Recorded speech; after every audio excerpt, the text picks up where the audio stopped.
Tornano le tende e i sacchi a pelo fuori dal Bola, storica sede centrale dell'Università di Padova. Ritorna la protesta che a maggio aveva visto decine e decine di studenti protestare per un alloggio dignitoso. Mancano posti letto, gli affitti crescono, per una stanza singola si pagano anche 400 o 500 euro al mese. A questo si aggiunge il caro libri. Per gli universitari, specie se fuori sede, studiare sta diventando un peso economico non indifferente.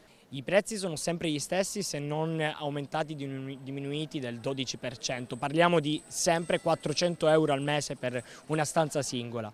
Di alloggi non ne abbiamo visti, ci avevano promesso il governo e le istituzioni, ci avevano promesso 8.000 posti letto entro l'inizio dell'anno accademico. Ebbene, oggi siamo all'inizio e questi posti letto non ci sono. Gli studenti che questa notte dormiranno sotto il Bo denunciano, oltre al caro affitti, la mancanza di un progetto sulla residenzialità studentesca pubblica e chiedono l'interesse della Regione e dello Stato, accusati di non interessarsi anche sul tema delle borse di studio. Siamo la regione d'Italia con più idonei non beneficiari alla borsa di studio.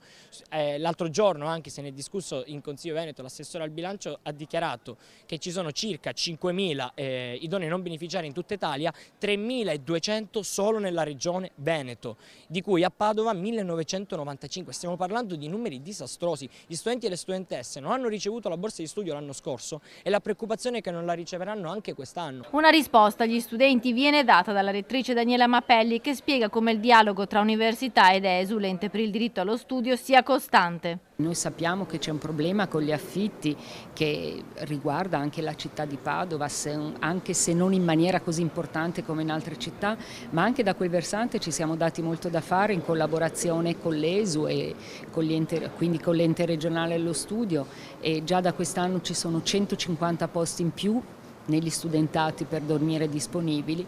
Entro la fine del 2025 in totale avremo più di 800 posti letto in più per gli studenti che appunto vorranno arrivare a Padova. I posti letto e quindi gli studentati non riguardano direttamente le missioni dell'università, ma noi ci siamo rimboccati le maniche, non ci siamo tirati indietro, stiamo collaborando veramente attivamente con l'ente regionale per il diritto allo studio proprio per andare incontro alle esigenze dei nostri studenti.